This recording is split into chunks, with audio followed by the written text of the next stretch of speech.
하나님의 말씀을 붙잡는 여러분들 가정이 금년 한 해 하나님의 손끝에서 은혜롭게 만들어져가는 귀한 복이 있기를 축복합니다. 네, 오늘은 재직 축복 성의 마지막 5번째 시간, 우리는 한 해 처음 시간을 하나님께 구별하여 드리고 있습니다. 첫 시간을 하나님께 드리는 것이 쉽지 않습니다. 많은 것에 우선하는 결단이 없으면 절대로 지킬 수 없는 것이 처음 시간이거든요. 여러분, 처음에 간절한 신앙을 끝까지 간직하는 것이 정말 아름다운 모습인데 우리 교회는 이름 자체가 그래요. 여러분, 샛별이 무슨 별입니까? 샛별은 끝까지 남아있는 별을 샛별이라고 하는 거예요. 이른 새벽에 딱 보면 보이는 그 별이 샛별이란 말입니다. 캄캄할 때 빛나는 별이 아니라 제일 이른 새벽에 밤새워서 봤는데 아직도 남아있네. 그걸 샛별이라 그래요. 그러니까 이름이 멋지잖아요. 마지막까지 거룩한 문으로서 존재하는 교회가 우리 교회라는 얘기입니다. 해석이 좋죠. 이름값은 하며 살자는 게 제 평소에 마지막까지 거룩한 문이 되어 존재하는 그런 삶이 바로 여러분들 가정이라고 저는 그렇게 믿고 축복합니다. 레위 집안은 참 대단합니다. 사실 레위는 아버지 야곱에게 저주를 받은 아들이었습니다. 시몬과 함께 해서는 안 될 약속을 어기는, 그리고 다른 사람들에게 속이는, 그리고 거짓 계약으로 억울한 피를 흘리는 그런 아들이었습니다. 이집트에서 야곱의 아들들 중에 마지막까지 살면서 야곱 가문, 이스라엘 가문의 어른 노릇한 게 사실은 레위였습니다. 유대 역사의 기록에 따르면 레위가 죽으면서 이집트의 통치자였던 요셉으로 인해 보장됐던 약속들이 하나 둘씩 무시되기 시작했습니다. 왜냐하면 계약 당사자가 죽은 겁니다. 그러니까 하나 둘씩 그 이집트에서 요셉 때문에 누렸던 약속들이 하나 둘씩 무시되기 시작합니다. 그렇게 40년이 가고 50년이 가고 100년이 지나고 200년이 가고 그러다 보니까 어느 틈엔가 이집트에 있는 이스라엘 사람들은 거의 노예처럼 착취를 당하는 그런 존재가 됐던 겁니다. 그래서 레위 후손들은 그걸 지켜보는 중에 일부에서도 말씀을 드렸지만 레위는 분명하게 자기 후손들에게 선언했습니다. 이집트인과는 절대로 거래를 하지 말고 그들과 계약도 맺지 말아라. 절대적으로 이집트 사람은 믿지 말아라. 제가 처음 이집트에 갔을 때가 2008년이었는데 어쩜 그래요. 못 믿겠어. 아주 웃으면서 거짓말을 해. 아주 그냥 거기 사는 사람이 가이드가 거기서 한 15년 살았대요. 자기도 이 집 사람 절대로 못 믿는데 여기서 웃으면서 얘기했는데 뒤돌아가면 모른다 그런다는 겁니다. 그게 그 사람들 기질이라는 거예요. 어쩜 성경에서 그리고 역사에 남은 기질들이 그렇게 크게 바뀌지를 않다는 얘기입니다. 레위는 자기 자손들한테 그렇게 얘기했습니다. 이집트인들은 절대로 믿지 말아라. 그러니까 다른 지파의 후손들은 이집트 사람들과 함께 산 겁니다. 양젓 짜고 소 키우고 말 키우고 그랬던 사람들이 고정적으로 자기의 계절에 구애받지 않는, 하늘만 쳐다보며 살지 않는 직업을 갖게 된 겁니다. 그게 건축업에 종사한 세월이 막 150년 이렇게 되니까 매일매일 월급을 주다가 서서히 이집트 사람들은 빠져나가고 그 자리를 또 히브리 사람들로 채우고 그렇게 200년 지나고 250년이 하고 300년 되니까 입장이 바뀐 거예요. 주기로 한 삭슬 안 줘. 그리고 억울하게 착취만 시키는 겁니다. 군대까지 동원해서. 이것이 출애굽기의 배경이 되는 역사라는 얘기입니다. 이걸 이해하지 않고 휙 넘어가려면 그렇게 심각하게 다가오질 않아. 왜 이랬지? 이런단 말입니다. 근데 400년 동안 그런 과정이 있는 동안 철저하게 경계를 지켰던 집안이 바로 레위 집안이었던 거예요. 그 후손들. 그러니까 그렇게 까다롭게 굴었던 바로도 해왔던 것이 있고 또 현존하는 그 시대의 사람들이 있으니까 레위 집안 후손들은 크게 관여하지 않았다라고 기록을 해요. 성경을 보십시오. 이집트에서 나온 후에 광야에서 금송아지를 만들고 그 순간 백성 사이를 다니면서 하나님의 진노를 퍼부은 도구가 됐던 집안이 어떤 집입니까? 레위인들이라고 얘기를 해요. 그건 뭐냐 하면 수백 년 살아가면서 이집트 사람들과 교류했던 다른 지파들은 그게 금송아지가 낯설지 않은 겁니다. 자연스럽게 내 경험과 한계 안에서 신을 하나 만들어내야 되는데 그게 금송아지였던 겁니다. 그 레위 사람들은 아무리 위에서 무슨 일이 벌어지고 주변에 난리를 쳐도 그렇게 크게 요동하지를 않고 자기 중심을 지키고 지켜본 겁니다. 왜? 자기들이 그렇게 살아왔으니까 내 비록 여기 있지만 그래도 뭐가 옳은지는 안다 하고 지켜보고 있는데 아주 난린 겁니다. 게다가 레위 지파에 수장했던 아론이 그 폭력과 억압 앞에 제사장으로 타는데 순간 넣었다가 빼니까 금송아지가 나왔다. 이렇게 말할 수 없는 것을 목도하는데 마침 모세가 내려와서 하나님의 진노하심을 그대로 선포합니다. 누구든지 하나님의 명령에 따라서 너희 형제와 친척과 권류를 도륙할 사람들은 앞으로 나와라. 그때 일어난 사람들이 숨죽이고 살았던 레위 사람들이었던 겁니다. 그리고 진짜 얼핏 보기에 학살 같은 재앙이 그 진중에 벌어지고 말았습니다. 어떻게 그럴 수 있었습니까? 이 사람들은 원래 자기 조상 레위의 말을 듣고 이집트에 있지만 이집트 사람들이 아닌 거예요. 전쟁을 하고 싸울지라도 성은 없어도 빈 땅에 살아도 적이 도륙질할 때 그들과 맞서 싸울지라도 절대로 저 이집트의 성은 들어가지 않겠다는 각오를 가지고 살았던 사람들이 레위의 후손들이었던 겁니다. 분명하게 같은 시대를 살았어도 구별된 의식을 갖고 살았던 사람들인 겁니다. 하나님은 그들의 충성을 보셨습니다. 한순간이 아니라 뿌리가 그랬습니다. 수백 년 전 애굽에 들어온 자기 조상 레위부터 그거 하나는 뚝심을 가지고 죽겠습니다. 이집트에 있다고 이집트 사람 되지 말아라. 그리고는 자기들의 진영을 지켰던 겁니다. 이들의 충성은 그들의 조상들이 이집트에서 살아온 세월을 고스란히 품고 있었고 그것이 그 가문의 뿌리가 됐던 거예요. 결국 내가 지금 어떻게 사느냐가 1000대 후에 내 자손들의 삶이 결정이 된다는 거예요. 할렐루야. 마주보고 인사합시다. 잘 삽시다. 그러니까 견딜 건 견디고 참을 걸 참으면 멀리 가지 않아 내 아들 내 손주 때 보이는 게 있다는 겁니다. 그 보이는 것이 하나님의 약속이고 하나님의 은혜, 1000대가 보장되는 겁니다. 시대의 교회가 중요한 이유가 바로 이것 때문입니다. 세상에 있지만 세상에 속하지 않는 삶, 그것이 겟세마네 동산에서 땀방울이 피처럼 쏟아지며 기도하신 예수님의 비전 아닙니까? 여기 남겨놓은 이들이 세상에 있지만 세상에 속하지 않게 하옵소서. 요한복음 17장을 보면 예수님의 중보의 기도가 있습니다. 난 이 중보의 기도 본문을 아직까지 설교의 본문으로 잡지를 않습니다. 난 60 넘어서 하려고 그래요. 이 본문은. 왜냐하면 함부로 접근할 수 없는 기가 막힌 주님의 협력이 담긴 거라 내 지금까지의 연륜이나 감정 가지고는 감히 헤아릴 수가 없는 것 같은 그런 나 자신만 하면 하죠. 하지만 내 자신의 그런 뭔가가 그런 본문이 바로 요한복음 17장입니다. 요한복음 10장 11절의 말씀에 내가 그들과 함께 있을 때 내게 주신 아버지의 이름으로 그들을 보존하고 지키었나이다. 그 중에 하나도 멸망하지 않고 다만 멸망의 자식뿐이오니 이는 성경을 응하게 함이니이다. 14절에는 내가 아버지의 말씀을 그들에게 주었사매 세상이 그들을 미워하여 싸우니 예수님 말씀 따르니까 세상이 미워하더란 겁니다. 그러나 세상과 짝하지 않고 이는 내가 세상에 속하지 아니한 같이 그들도 세상에 속하지 아니하므로 이남이니이다. 믿으면 믿을수록 이집트 사람 되는 것이 아니라 세상 사람 되는 것이 아니라 세상과 다름이 있는 간격을 둔 인생으로 살게 되니까 세상 사람들은 미워할 수밖에 없다는 거예요. 요한복음 17장 16절에는 내가 세상에 속하지 아니한 같이 그들도 세상에 속하지 아니하여 싸움나이다. 주님은 우리의 정체를 두고 그렇게 얘기합니다. 이 사람들은 세상에 있어도 세상에 속하지 않은 사람입니다. 하나님이 이들을 안전케 하시고 지켜주시라고 예수님이 기도하신 겁니다. 그렇게 따지면 이 레위 가문들을 보십시오. 자기들의 조상에 살아온 것처럼 그걸 지키고 살겠다고 그 좋은 땅에서 성짓고 안전하게 살기보다는 하나님의 약속을 믿고 마치 자기 할아버지 야곱이 자기 형하고 형이 재산 가지면 내가 땅 갖고 형이 땅 가지면 내가 재산 가질게. 야곱은 지금이 좋아서 재산 홀라당 갖고 요단강 건너 세일당 가서 살았습니다. 야곱은 에서는 재산 갖고 갔지만 야곱은 아직 가나안 사람들이 천주로 살아갑니다. 땅 주인이 가나안 사람입니다.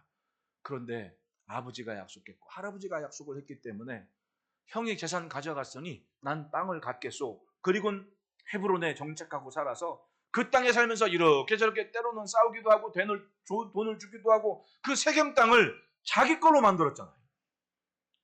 아직 다 차지하진 않았습니다. 그런 자기 자식들을 위해 후손들을 위해서 그 땅을 다 자기 걸 만들어 놨습니다. 나중에 애굽에서 나올 때 출애굽한 400년 후에 430년의 후손들이 모압 땅에서 제비 뽑기를 하면서 어느 땅 누가 갖고 어느 땅 누가 갖고 다 나눠 가진 거 아닙니까? 그 일이 있기 전에 요셉에겐 그렇게 얘기를 해요. 네 두 아들은 삼촌들처럼 기업을 얻을 거야. 그리고 너는 내가 너를 위해 특별하게 준비해서 세겜 땅은 네 거야. 그러잖아요. 근데 그 약속의 기업을 구박은 받았어도 저주는 받았어도 마음으로 꼭 품고 끝까지 견딘 아들이 누구였어요? 레위였던 거예요. 레위. 그러니까 이집트하고 거래하지 않고 자기 후손들에게 경계를 확실히 세웠기 때문에 레위 집안의 선지자가 나온 거예요. 그 처음이 미리암이었던 겁니다. 미리암. 이해가 되시죠? 괜히 이스라엘 사람들이 애굽에서 나올 때 아론이나 미리암을 존중한 게 아닙니다. 모세보다 이 사람들이 더 자리를 지키면서 이스라엘 민족들 가운데 선지자 노릇을 이미 하고 있었어요. 누가? 미리암이. 그게 성경에 나오잖아요. 고스란히. 그만큼 레위 가문은, 레위 지파는 뿌리를 두고 자기 조상의 약속을 지켰다는 얘기입니다. 교회는 하나님의 백성이 하나님의 말씀을 사랑하지 않고 세상 사랑하고 죄를 짓고 살아가면 하나님은 하나님의 말씀과 성령을 거두어 가십니다. 아무리 교회라 할지라도. 그러니까 교회는 그걸 지켜야 되는 겁니다. 어떤 일이 있어도 하나님의 말씀의 경계는 내가 지키겠다. 저 이집트하고 같이 살지는 않겠다. 이집트와 다름이 내게는 있어야겠다라는 말씀의 등불이 분명한 것이 하나님의 교회입니다. 우리가 하나님의 말씀을 듣는 게 그 이유입니다. 듣고 마음판에 하나하나 새겨가면서 내가 살아야 할 가치관을, 내가 버릴 게 뭔지, 내가 포기할 게 뭔지 그걸 결정해요. 그걸 결정하면 제일 중요한 거 하나만 남는 거 아닙니까? 그것만 잘하면 되는 거예요. 레위가 그렇게 살아냈던 겁니다. 세상을 보십시오. 이스라엘이 이집트에 있을 때 점점 학대와 박해와 고통이 심해지고 있는 세월이었습니다. 그런데 레위 지파만은 하나님을 기다리고 뚝심을 갖게 모세 엄마 아빠 보십시오. 바로를 누려하는 것보다 하나님을 경외하는 신앙으로 자신들에게 있을 미래를 기대하지 않습니까? 창세기 26장에 보면 이삭은 우물에 대한 분쟁이 있을 때 옮기면서 우물을 팠다 그래요. 뭘 기억했습니까? 아버지가 팠던 우물을 기억했다고. 내가 아버지를 보고 배울 게 있는데 기도하는 아버지였고 말씀을 붙잡는 아버지였다는 거. 그거 하나가 자여선 대대로 특별한 각별한 기준이 됐다는 겁니다. 어려운 시기마다 우리도 우리의 우물을 파야죠. 여러분, 신앙은 새 것을 만들어내기보다 더 중요한 것은 해왔던 좋은 것을 지키고, 그게 전통이라는 겁니다. 돌이켜보니 우리가 어떻게 여기까지 왔지? 아버지가 뭐였지? 엄마가 뭐였지? 할머니가 뭐였지? 할아버지가 뭐였지? 그 신앙이 뭐였지? 어떻게 믿음이 흔들리지 않고 저렇게 강직할 수 있었지? 그걸 찾고 지금 내가 그걸 해내는 겁니다. 이게 전통이고 이게 신앙인 거예요. 그러지 않으면 계절에 따라, 바람에 따라 이거 좋아서 저거 했다가, 저거 좋아 저거 했다가 얼마나 많이 휘둘려요. 휘둘리는 겁니다. 휘둘리는 거. 그러면 어떻게 됩니까? 이도저도 아니게 돼버린 거예요. 정말 중요한 불변의 가치를 가지고 있으면 비가 오든 바람이 부든 시대가 바뀌어도 상관이 없습니다. 나는 나를 지켜온 그것을 갖고 있기 때문에. 그래서 웃을 수가 있는 거예요. 여러분, 매일매일 웃는 사람 되시기를 축원합니다. 그거 없으면 세상 보고 맨날 걱정하고 두려워하고 걱정을 땡겨다 대출해서 쓰고 그래가지고 좋을 일이 없는 겁니다. 맨날 한숨만 있는 거지. 근데 그 귀한 것 한 가지를 내가 품고 있으면 내가 어디에 있어도 감사가 있고 찬송이 있고 기쁨이 있는 거예요. 따라합시다. 팠던 곳에 생수가 있다. 그래서 문화의 흐름도 중요하지만 클래식, 기본이 되는 기준은 알고 난 다음에 그걸 하라는 얘기입니다. 알고 난 다음에. 우리나라는 어려운 일들이, 황당한 일들이 멈추지 않고 일어납니다. 아침에도 얘기했지만 젊어서 그래요. 아직 100년이 안 됐습니다.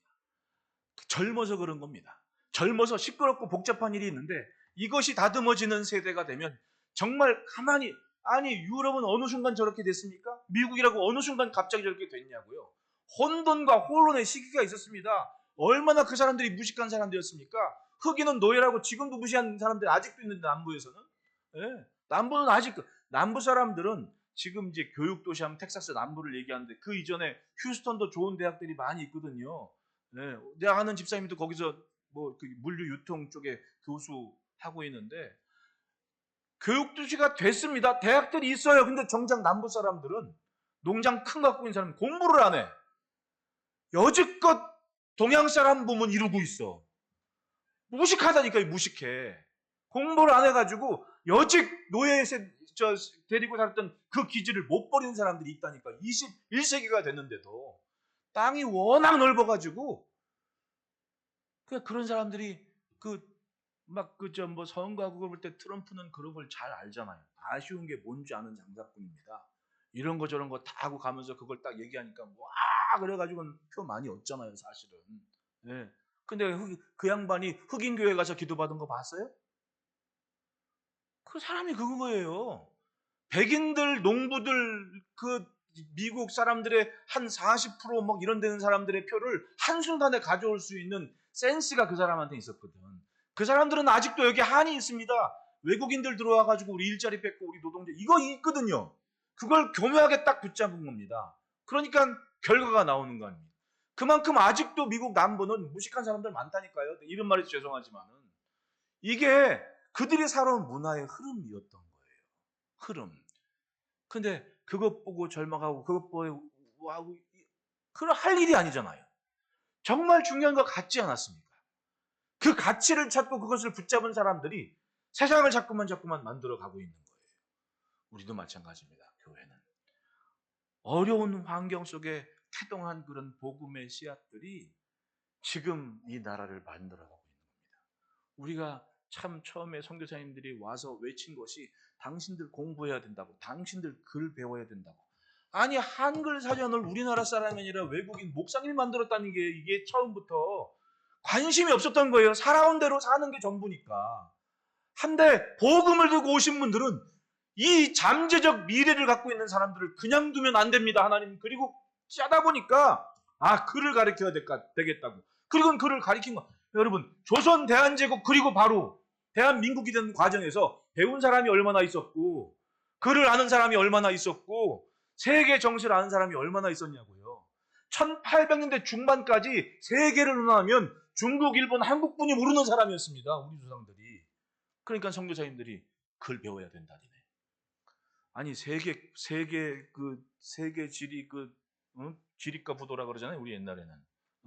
그것도 처음에 헐버트 목사님 만들어 도레미파솔라시도도 헐버트 목사님 만들어 영어 사전도 언더우드 목사님 만들어. 아니 목사님들 손길 안 거친 게 뭐가 있어 그러면.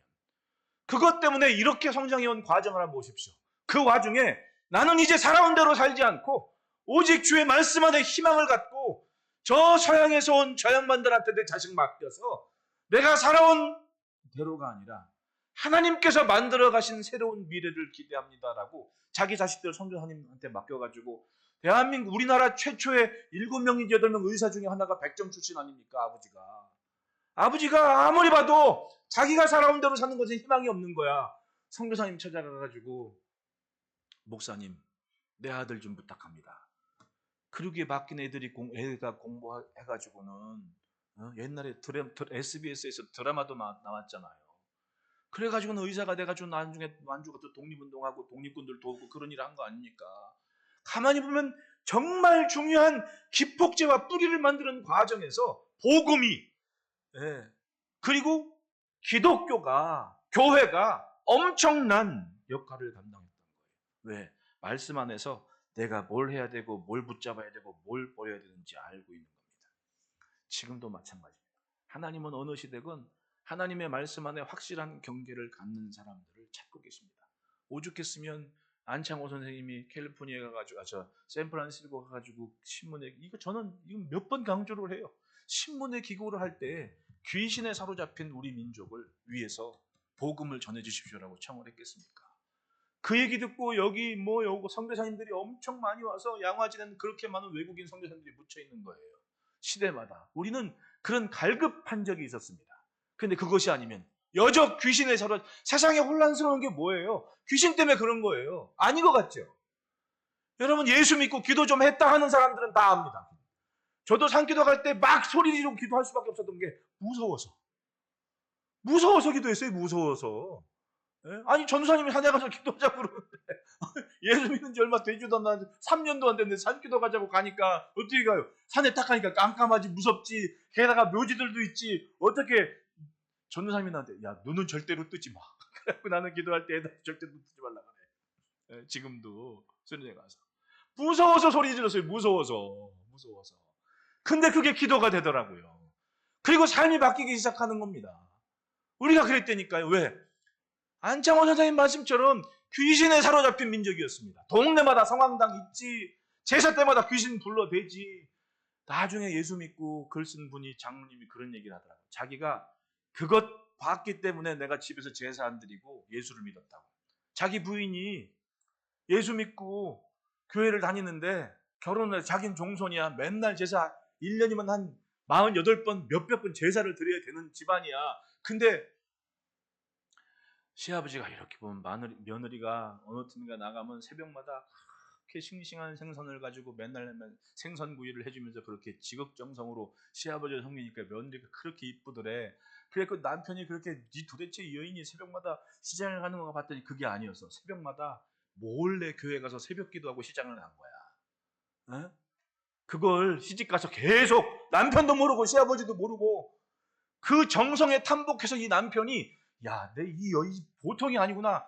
그리고 어느 날 자기가 마음에 화가락하고 막 그러는데 그날도 여적 제사가 있는. 옛날엔 집 마당에 뭐가 있어요? 빨랫줄이 널려 있었죠. 빨랫줄 다 있잖아. 빨랫줄. 장대 높이 못질해가지고 장대에 딱 서면 빨랫줄이 있었고 그랬었어요. 옛날에는. 이거 아시는 분들은 연식이 좀 되신 분들이야.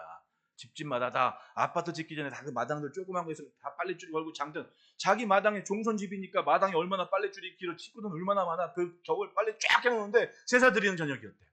아니 종손이 그러니까 남편이 마당에 딱 나가가지고 담배 한 대 핀다고 나가가지고 담배를 하면 애들이 교육상 안 좋으니까 구름 과자 먹으러 나가가지고는 거기서 딱 서가지고는 딱 봤는데 장대의 빨랫줄에 귀신이 쭈르륵 앉아있더라는 겁니다.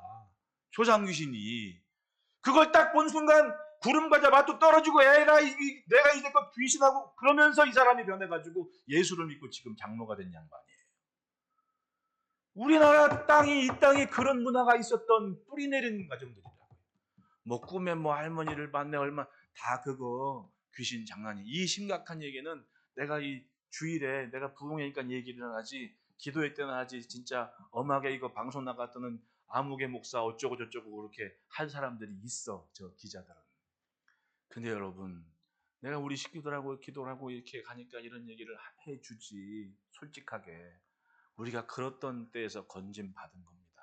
시대마다 그렇게 하나님이 쓰시는 가정들이 있었기 때문에 우리가 지금 살고 있는 거예요. 우리 자녀들 한번 목사님 따라 합시다. 엄마 아빠한테 잘하자. 왜 웃어 지훈아? 엄마 아빠한테 잘해야 돼. 왜 엄마 아빠들은 그렇게 시끄러운 동에도 나가서 일하고 땀 흘려 쏘가면서 옛날처럼 그런 시대가 아니지 않습니까? 지금은 주구장창 벌어대도 니들이 쓰는 게 더 많어.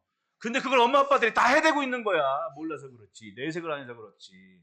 누구니 개그맨 그 하회탈 같이 있는 사람은 자기 개그맨 딱 다가 직장 취직하고 월급 딱 받자마자 아버지가 청구서를 내밀었대. 이제껏 너 키워할 때 돈을 내가 무슨 장부가 이만큼 와가지고 나 너 키울 때 이만큼 냈어. 그걸 받았대잖아요. 청구서를 아들이. 근데 우리 엄마 아빠들은 안 그러고 그냥 무장창 공짜로 먹이는 것 같아. 공짜가 아니야. 엄마 아빠의 피땀 흘리는 노력이 있고 그 천바구니에서 듣는 울타리가 됐기 때문에 지금 내가 편하게 예수 믿고 남부럽지 않게 그렇게 살고 있는 거라니까. 예. 자녀들 어린 아이들 우리 한번 다시 목사님 따라해. 엄마 아빠한테 소리가 안 들리는데 왜? 할머니들 따라하는 얘기 아니에요. 할머니들 가만히 계셔요. 그렇죠? 우리 애들만 따라하세요. 애들만 따라. 애들만 다 같이 시작. 엄마 아빠한테 잘하자. 심각하게 한번 고민해봐요. 내가 어떻게 이렇게 살고 있는지. 네? 가정이 그래서 중요합니다. 하나님은 어느 시대건 믿음으로 하나님의 뜻에 맞춘 삶이 있는 가정들을 주목해 보십니다. 여기 사가랴의 가정도 레위 집안의 후손이었습니다. 신기하죠? 400년 동안 하나님의 말씀이 들려지지 않았습니다. 말씀이 들려지지 않은 이유는 다른 게 아니라 마치 애굽의 430년처럼 이 사람들이 점점 세상으로 가면서 하나님의 성전에 오르지만 하나님을 예배하지도 않고 하나님께 기도하지도 않고 하나님께 예물도 드리지 않고. 여러분 말라기서를 보시죠. 오죽했으면 하나님께서 그런 말씀하십니까? 네가 한번 성전 곳간에 11조를 드려봐라. 내가 복을 주나 안 주나 그것과 한번 시험해보자. 그러면 말라기 선지자가 말씀을 전할 때 사람들이 11조 하고 있었다 안 하고 있었다? 것만 번지를 하고 누릴 것만 누릴 줄 알았지 성전 못 가네 11조를 안 드리는 사람들이 이스라엘 백성들이었다는 얘기입니다. 똑같아요. 그건 지금도 한 겁니다. 우리 교회는 다 11조를 드리고 다 직분에 봉사하고 그런 사람들이 있는데 저 좀 수가 좀 된다 하는 사람들 보면 11조 하는 사람이 20%뿐이 안 됩니다. 나머지 80%는 뭐예요? 네? 아니 말은 8천 명인데 나머지 80%는 뭐냐고. 6천 명은 뭐 하는 사람들이냐. 성경은 있는데 그냥 들고 다니는 거야. 종교생활은 하고 싶어. 남들이 좀 알아줘. 교회 다닌다 그러면서. 그래도 사람들 어느 정도 수준이 있는데 근데 내가 하나님 앞에 봉사하고 헌신하는 책임은 감당하고 싶지 않아. 그러니까 옮기다 보면 큰 교회. 그러니까 이 주변, 이 신도시 주변의 교회들이, 상가 교회들이 이제는 다 막 어려움 당하는 이유가 좀 하다 뭐 하면 그냥 훌렁훌렁 안 보이면 다 거기 가서 앉아 있는 거야. 앉아 있는 거야. 제 자란 교회도 그때 당시엔 시골이었어요. 길동에 그 변두리. 그래갖고 교회 밖에 나가면 딱 경기도 경계여가지고 주변 땅이 다 그냥 황토색이었어. 황토색. 곱디고 온 황토색. 거기를 이제 교회를 찾아가가지고 버스 타고 막 가다 보니 어떻게 가는지 몰라. 한 시간. 내가 보니까 그 권사님들 기도 때문에 코 깨가지고 다닌 것 같아. 어느 날 토요일 날 권사님들이 기도해야 한다고 학생회 만들어야 된다고 막 작정 기도를 한 달을 했대요. 작정 기도 마지막 날이 토요일 날 점심 때 권사님들이 기도를 하고 있는데 남학생 4명이 들어오더래. 그것도 다 성동구 옥수동에 사는 애들이 강동구 길동까지 간 거야. 교회 찾아 헤매다가. 왜냐하면 다니던 교회가 금호동에서 강동구에 건물 짓고 가는데 서울제일성결교회라고 성결교회에서 좀 규모 있는 교회였거든요. 거기다 부지를 사가지고 금호동에 있는 교회가 막 글로 다 이사를 갔어요. 그러니까 대형 버스 돌리면서 성도들 오가고 막 했단 말입니다. 근데 이러고 저러고 막 교회가 막 언론스럽고 이렇게 저렇게 막 시끄러운 일이 생겼던 거예요. 그러니까 이렇게 저렇게 막 있던 사람들이 흩어지고 있던 과정에 학생들도 그런 여파가 있었던 겁니다. 분명히. 예. 그래가지고는 어떻게 해야 되나 싶었는데 걷다 둔촌동에서 길동까지 걸어갔던 거야. 교회가 둔촌동이었고 걷다 보니까 길동까지 간 거야. 근데 하필이면 상가 4층에 있는 교회로 올라갔더니 권사님들이 그렇게 반기고 환영해 주는 거야. 갑자기 내가 그때 알았습니다. 기도는 반드시 만난다. 따지고 보면 그분들의 기도 응답 때문에 거기서 정착하고 신앙생활을 하고 성장을 했던 거예요. 참 신기한 일이지만 기도는 그렇게 만나게 되어 있는 겁니다. 그런 분들의 기도와 그런 분들의 헌신 때문에 교회가 아주 뜨겁게 성장을 했고 막 이렇게 저렇게 막 어느 순간 막 교회가 난리가 났을 때 눈물로 기도하고 이렇게 저렇게 하는데 안동 문신가 하여튼 그 양반 그때 국정원 과장이었는데 그 양반이 어느 순간 막 아버지한테 갑자기 땅을 물려받아 가지고는 11조를 했는데 그것 때문에 교회가 그냥 예배당을 그냥 자기 딱 사게 되고 막 참 말해 이거 엄청난 일들이 많았습니다. 기도의 그런 은사가. 그러니까 정말 주의 일이 다급할 때 헌신한 사람은 하나님이 복을 주셔서라도 사용을 하시더라고요. 할렐루야. 왜냐하면 천지가 하나님 건데 내가 하나님 앞에 사는 삶이 그만큼 중요하다는 거예요. 그래서 저는 목사지만 물질관, 재물관, 헌금관만큼은 성도들 못지않게 기도 제목이었습니다. 나도 목사지만 성도들보다 헌금은 많이 해야 될 거 아닙니까? 목사인데.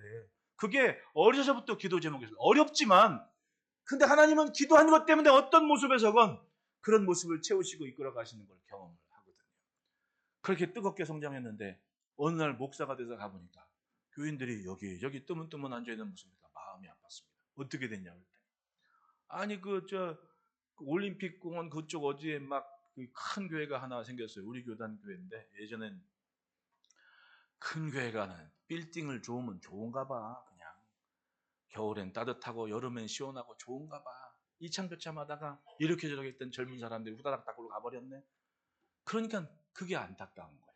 그래서 내가 하나님 전도가 이 사람 데려다가 여기 앉히는 게 전도입니까? 아니면 예수 안 믿는 사람 데려다가 놓는 게 전도입니까? 고민스러운 때가 있었습니다. 그리고 벌써 20년이 지나가 버린 거예요. 세월이. 여러분 지금 전도하기 힘들죠? 가까운 곳에서부터 전도할 시대가 됐습니다. 언제? 내 자식부터 전도해야 돼. 이왕에 예수 믿을 거 좀 제대로 믿게 하십시오. 내 모자람이 있으면 하나님 감추시고 이 아이가 보는 눈은 세상 무엇보다 훌륭한 믿음의 가문을 이루어갈 수 있을 만큼의 그런 지식과 경험과 끈기만큼은 주십시오. 기도하면서 전도를 해야 돼요. 성전 안에서 살지 않은 얼마나 요란하지 않게 다 아픔은 있죠. 하지만 자리를 지키며 잘 성장하는 자녀를 보면 기특하잖아요. 네? 그러니까 엄마 아빠들이요 자녀들을 더 축복하고 더 예뻐해 주시기를 바래요. 네? 아멘이 왜 기어들어 갑니까? 이왕 아멘 할 거면 큰 소리로 아멘 하자고 내가 그랬는데. 할렐루야! 축복을 넘치도록 할 책임이 엄마 아빠인 겁니다. 왜? 기도는 어떤다고요? 기도는 반드시 만나게 돼 있으니까. 여기 사가랴의 가정들은 그런 의미에서 보면 대단한 그런 의미 있는 가정이었습니다. 그 모습 보십시오. 따라합시다. 이루어질 때까지 멈추지 말자. 사가랴가 자식을 낳는 얘기를 하는데 그 시작을 1장 13절 한번 봅시다. 1장 13절 다 같이 시작.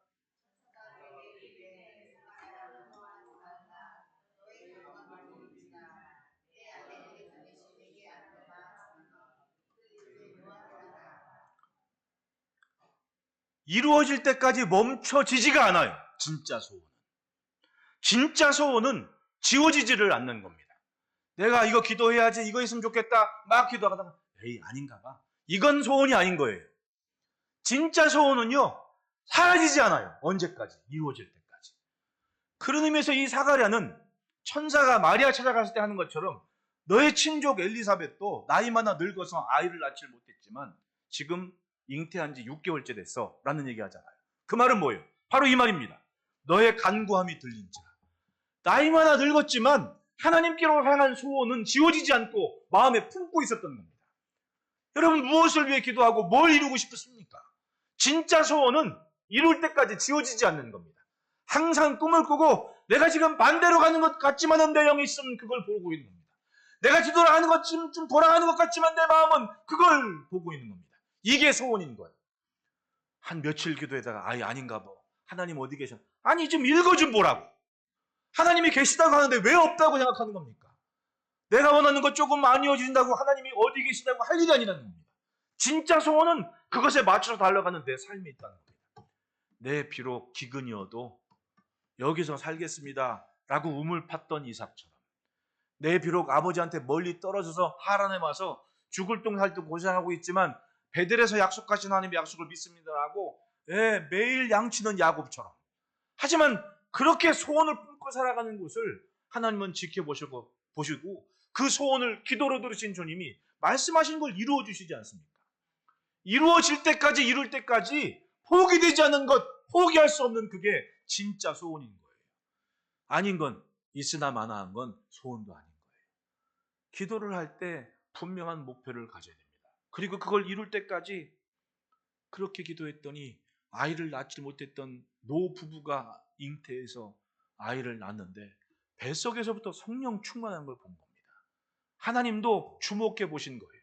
말할 때 알아먹는 귀가 있느냐, 말할 때 믿는 심령이 있느냐, 그걸 보셨다가 뱃속에서부터 성령 충만한 아이를 만들어서 예수님이 오실 길을 준비하는 그 가정이 됐던 겁니다. 할렐루야.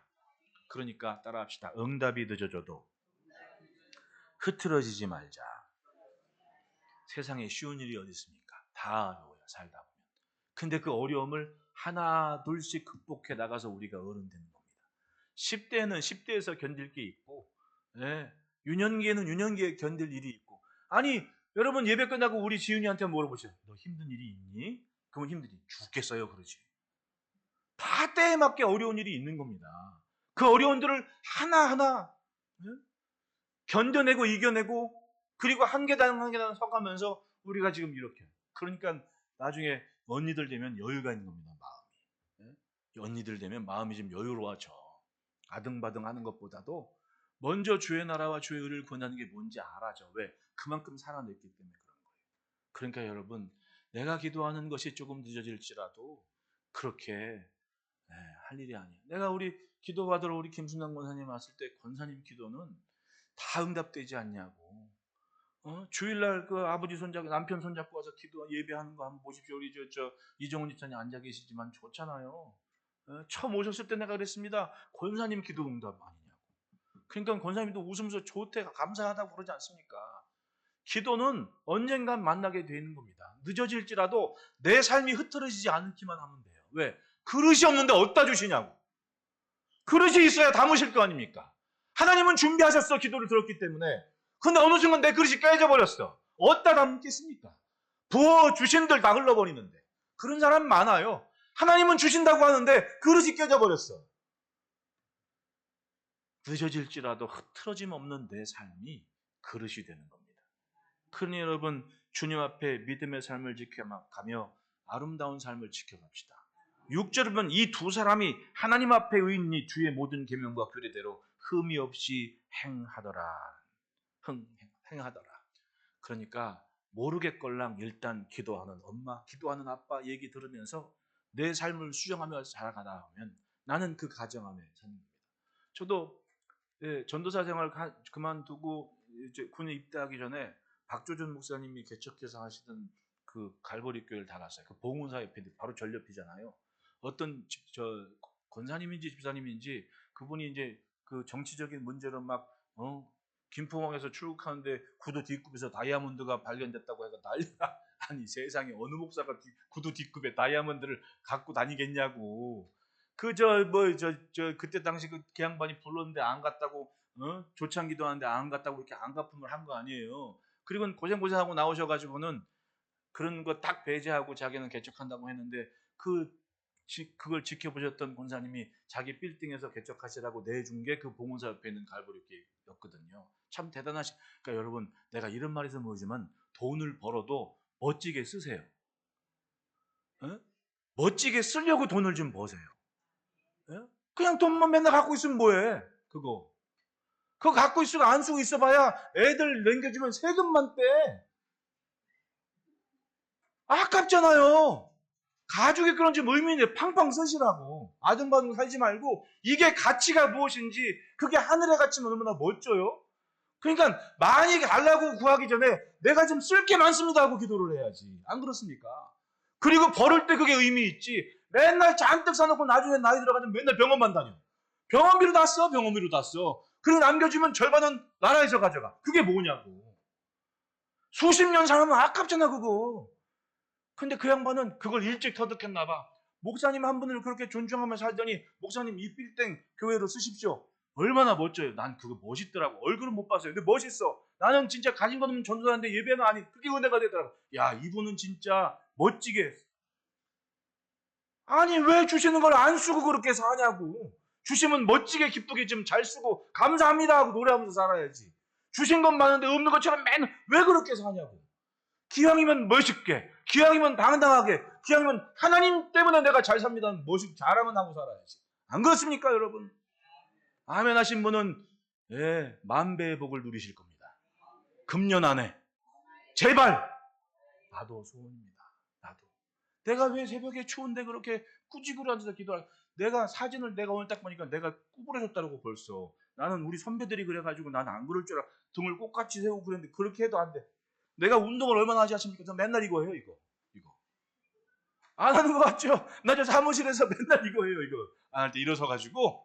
책상도 누가 이거 막 사줘가지고, 목사님 이거 쓰세요 하고 사줘가지고 저거 내 책상이 위로 올라갔다 내려갔다 한단 말입니다. 그럼 세워놓고 맨날 이거 해. 하도 구부러져가지고. 여기서 쭈그리고 앉아고 맨날 이래가지고 난 아닐 줄 알았어.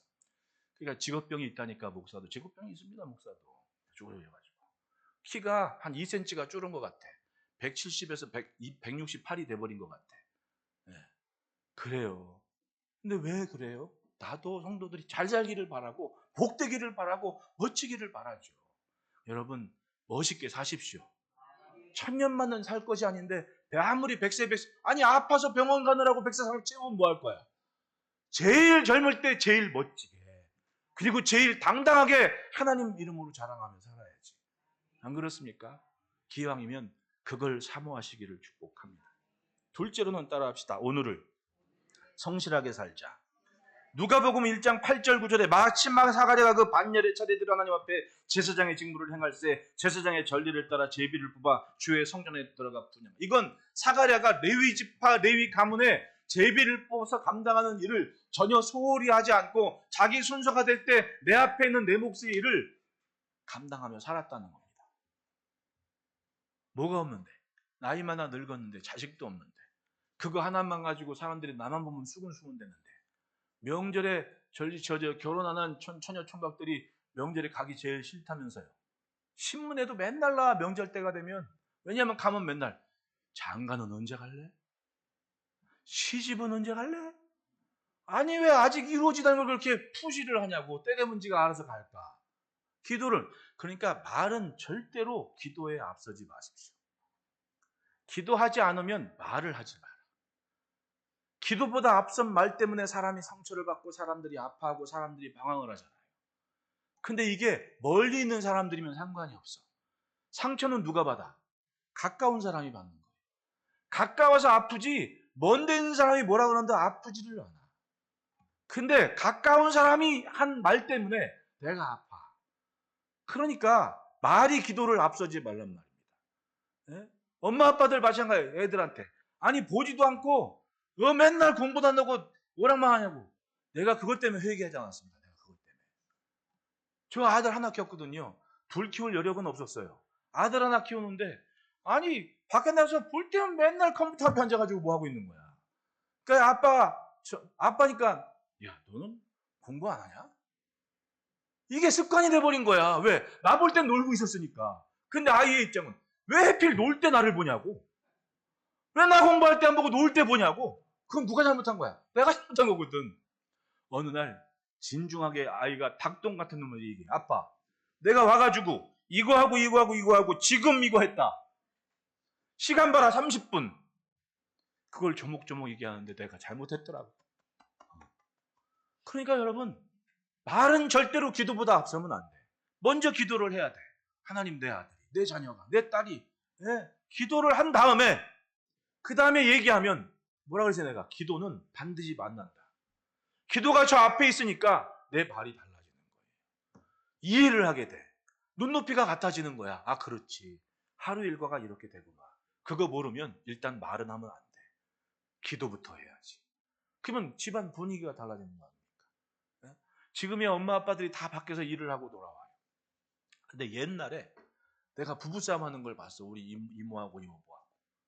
딱 한마디야. 그건 사람들과 다 똑같아. 여자가 집에서 하는 게 뭐냐고. 이 한마디가 폭탄 터졌어 그날 밤에. 다 똑같은 거 아닙니까? 지금은 다 바빠. 근데 예전에는 안 그랬잖아요. 예전에는 엄마들이 다 집에서 애들 돌보고 애들 그런 일을 했어요. 상황이 그렇게뿐이 안 됐으니까. 근데 와가지고는 폭탄 터뜨린 말이 그 말이에요. 아니 당신은 저 집이 옛날 저 일본 사람들이 적산가옥 짓고 산 동네들이 지금 옛날에 그 명지대에 있던 남가자동, 북가자동 이런 데들이 서울에서 일하는 그 일본 옛날 일제시대 때 적산가옥이라고 일본식으로 집을 땅 쌀 때 땅 사가지고 막 지어놓은 근데 이제 해방 이후 집 다 버리고 도망가고 막 이렇게 해서 그 적산가옥들을 정부에서 분양을 다 가져가지고 분양을 할 때가 있었거든요. 그때 있었던 집이에요.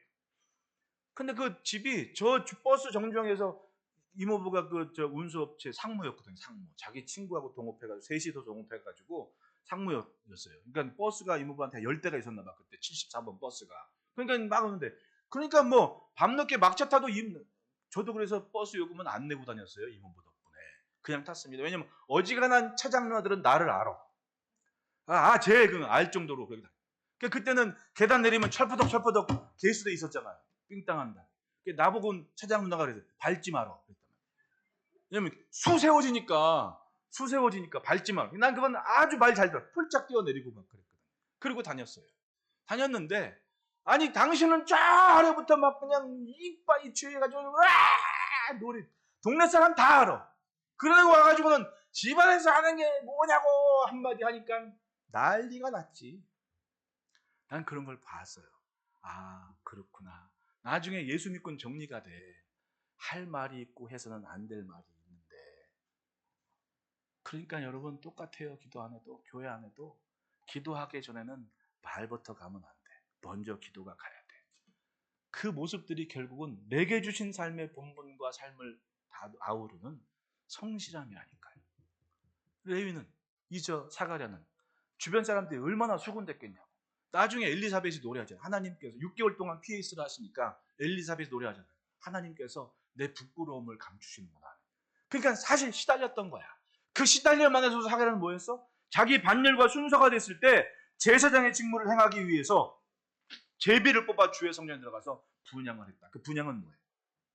저 밖에 기다리는 백성들을 대신해서 하나님께 기도, 분향은 향기로 드리는 기도라고 하잖아요. 하나님께 드리는 그런 분향을 감당하고 있는 겁니다. 그 시간은 뭐예요? 내가 사람들이 뭐라 그러건 지금 뭐해? 주를 향한 분부는 감당한다 하는 모습으로 분향을 하고 있던 거예요. 이게 성실함인 거예요. 내가 뭐 때문에, 내가 저것 때문에, 누구 때문에, 아무개 때문에, 어떤 상황 때문에가 아니라 내 앞에 있는 일은 내가 감당합니다 하는 모습으로 성실하게 생활을 했다는 얘기입니다.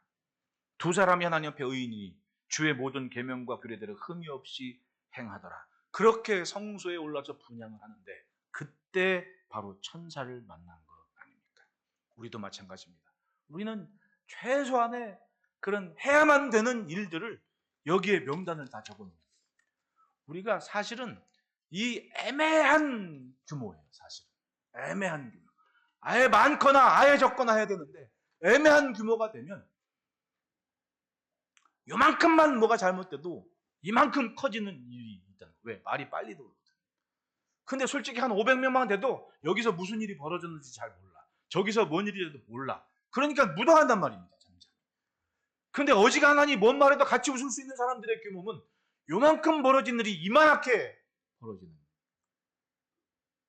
참.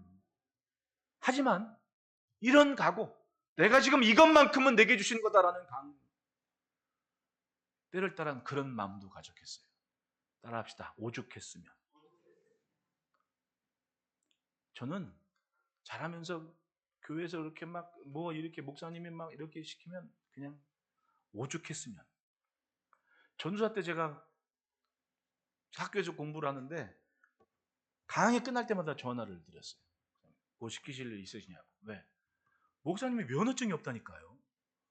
무면허로 봉고차 끌고 기도 온다니까 막 그랬어요. 교회에서 난리가 난 거야. 그러니까 어떻게? 무슨 일이냐고 전화는. 어느 날은 하도 집사님들이 그때는 장로님이 없었으니까 집사님이 난리를 쳐가지고 목사님이 시달렸어요. 그래서 나한테 야 이전사 너 차 가지고 학교 가라. 그래요. 왜요? 했더니 내가 뭔 일 하면 바로 와. 예. 그 신학교 다닐 때 자기 차 가지고 학교 다니는 사람이 10명도 안 됐는데 그 중에 하나가 이우용이었어요. 소문났어. 뭐라고 하면 쟤네 아버지가 대형교회 당회장이래. 참 말 지어내는 것들 하여튼 별말을. 근데 내가 굳이 거기에 대해 아니야 할 이유는 없거든. 그러니까 그렇구나 나지. 그렇구나 하고 다녔대. 그렇게 근데 지들은 속도 몰라. 지들은 그냥 학교 공무원. 나는 목사님한테 무슨 일인지 수시로 전화해가지고 오라 그런가. 여전도에 기도회 간대. 예고가. 그래도 꽤가 있어가지고요. 강의 3번은 안 빠져. 2번씩은 다 빠져. 기가 막히게 조절해가지고 2번씩은 맞아가지고 성적은 평균 B뿔로 나와야 돼 일단. 왜? B뿔을 받아놔야 유학할 때 문제가 없잖아요. 내 친구 하나 C만 하나 받아가지고 보류됐었거든. 창피하잖아. 나는 강의를 빼먹어도 명분이 있었어. 내가 주의를 하기 위해서 강의를 빠집니다. 이게 웃기는 일인데 나한테는 심각한 문제였어요. 강의 빠지고 지금 교회 가야 되는데. 근데 지나고 보니까 미국에 제가 나이 40에 미국에 어플라이를 했잖아요. 학교에.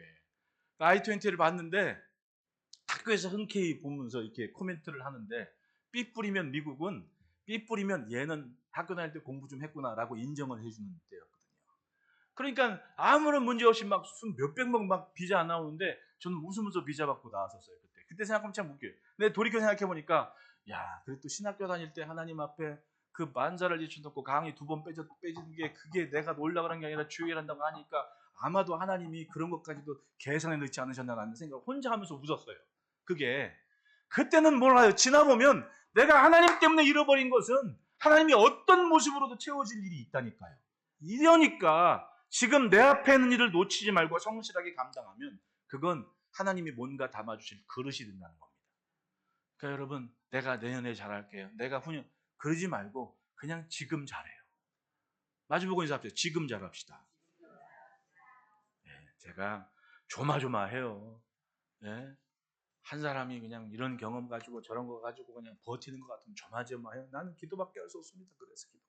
그런데 직분을 받으신 분들은 성실하게 감당하니까 우리 교회가 든든하게 요동하지 않고 그렇게 묵묵히 가고 있지 않습니까? 그래서 감사해요. 그래서 눈물도 많아요, 제가. 셋째로는 따라합시다. 하시려는 일은 모자라도 하신다. 18절 19절 사가랴가 천사에게 이르되 내가 이것을 어떻게 알리오 내가 늙고 아내도 나이가 많으니이다. 천사가 대답하이르되 나는 하나님 앞에 서 있는 가브리엘이다. 이 좋은 소식을 전하여 내게 말하라고 보내심을 받았노라. 보라 이 일이 되는 날까지 내가 말 못하는 자가 되어 능히 말을 못하리니 이는 내가 내 말을 믿지 아니함이거니와. 라고 얘기를 해요. 그러면은 천사가 말할 때 사가랴가 믿었다는 얘기 안 믿었다는 얘기예요? 안 믿었다는, 못 믿었어. 왜? 내가 늙고 아내도 나이 많으니이다. 웃기죠? 기도는 하면서도 믿지는 않았던 거야. 누구 같아? 꼭 우리 같아요. 우리 같아. 뭐 제사장이라고 남다르지 않아. 기도는 하면서도 믿지는 않는 거야. 하나님 내게 아들을 주십시오. 내가 딸을 주십시오. 자녀를 주십시오라고 기도하는데 믿지는 못하는 거야. 신앙이 이 종교 생활이 돼버린 거지. 믿지는 않고 있었다는 거야. 정작 응답의 날이 와가지고 그 날이 된 거야. 짱 와가지고 야 너 아들 낳을 거야. 예? 내가 몇 살인데요? 이러고 있는 거 아니인 거예요. 하나님도 기가 막히시지. 내가 나이 많아 늙었을지라도 즉 모자랄지라도 하나님이 하신다면 하는 거라니까요. 그런 거예요. 그걸 믿지 않았기 때문에 사가랴가 뭐 했어요? 아이를 낳을 때까지 벙어리로 살았던 겁니다. 그러니까 분양하는 제사장이라고 항상 A급은 아닌 것 같아. 모자람은 있어. 모자람은 있지만 그럼에도 불구하고 하나님의 말씀을 듣는 중심이 있을 때 하나님은 그걸 사용하신다는 얘기입니다. 18절을 세 번역에 보면 사가랴가 천사에게 말하였다. 어떻게 그것을 알겠습니까? 나는 늙은 사람이요 내 아내도 나이가 많으니 말입니다. 라는 말은 뭐예요? 체념을 한 거 아니에요. 기도는 하는데 하도 안 이루어지니까 체념 상태, 믿지를 못한 거예요. 20절에 보아라 그때가 되면 다 이루어질 내 말을 내가 믿지 않았으므로 이 일이 이루어지는 날까지 너는 벙어리가 되어서 말을 못하게 될 것이다. 그때가 되면 다 이루어질 내 말, 즉 하나님은 이루시겠다고 하는데 그걸 지금 못 믿는 것 때문에 너는 벙어리가 될 거다. 마주보고 인사합시다. 우린 그러지 말자. 반대편도 인사합시다. 우린 그러지 맙시다. 그러지 말고 듣고 믿고 기도합시다. 그것이면 하나님이 하시는 일을 봅니다. 나는 모자란다고 못하시는 분이 아니잖아요. 하나님의 말씀에 전능하신 하나님이라면 없는 것도 만들어내신 하나님이라는 믿음은 가져야죠. 자녀들을 축복할 때도 마찬가지입니다. 지금 모습 보지 말고 이 아이의 소원이, 이 아이의 기대감이 어디에 가 있는지 그것 보고 기도하고 축복하는 기도가 먼저라는 얘기입니다. 말로 망치지 말고. 사람이 망가지는 것은 말 때문에 망가져. 뭐든지. 말보단 기도가 앞설 때 그 기도가 내일을 만들어가는 겁니다. 여러분 그런 복된 가정이 되시기를 축복합니다. 믿음으로 살면 하나님의 손길이 닿는 날이 있습니다. 뭐라 그래요? 그때가 되면 다 이루어질 내 말이라고 천사가 말했습니다. 하나님이 말씀하신 거예요. 마리아를 찾아간 천사도 말했습니다. 대저 하나님의 모든 말씀은 능하지 못하심이 없느니라. 즉 세 번역에는 하나님께는 불가능한 일이 없다. 그걸 믿고 예수 그리스도의 모친으로 자리하지 않았습니까? 그런 기가 막힌 은혜를 증거하는 일에 사가랴와 엘리사벳 가정이 쓰임받은 거예요. 이 가정은 하나님의 도구가 됐습니다. 지금도 하나님은 하나님의 도구가 되는 가정을 찾고 계십니다. 이제까지 믿음으로 살아온 전 참 감사해요. 기도 제목도 이렇게 적고 하나하나 제가 신년 기도 제목 이렇게 제가 이렇게 놓고 제가 작년 신년 축복성의 기도 제목들을 금년 신년 축복성회 할 때 버리거든요. 그 봉투를. 그리고 금년 신년 축복성회 한 봉투를 1년 동안 요 기도하는 서랍에 놓고 짬짬이 꺼내면서 기도를 하거든요. 금년의 기후가 그런 기도. 하나님 포기하는 일이 줄어들게 하십시오라고 애가 기도 제목을 적어냈어요. 그러면 알잖아. 얘가 평소에 뭘 하다가 아이 그만 뭐 하고 그런 때가 있어. 자기가 스스로 느끼기에 요거 좀 고치면 좋겠다 해서 기도 제목을 냈을 거 아니에요. 그거 엄마가 쓴 것도 아니고 아빠가 쓴 것도 아니야. 지가 썼어. 이렇게 몇 가지 쓰는데 난 그게 와. 하나님 포기하는 게 줄어들게 해주세요. 얼마나 이뻐요. 그건 노는 것 같아도 오메 가면 선생님들한테 저 분만 공부 시간에 말씀 듣고 내려와서 목사님 예배 드리고 애들도 다 그 가정의 분위기 안에서 믿음으로 성장을 하고 있는 거 얼마나 감사합니까? 난 그래서 고맙고 감사해요. 아이부터 어른까지 목사가 하는 말 귀담아 듣고 하나하나 이루어가는 그 성실함. 여러분 반드시 하나님은 여러분들 시대 여러분들 가정을 통해서 오는 세상의 귀한 복을 펼쳐가실 줄 믿습니다. 꼭 하나님의 도구로서는 은혜로운 복을 누리시기를 축복합니다. 기도하겠습니다. 하나님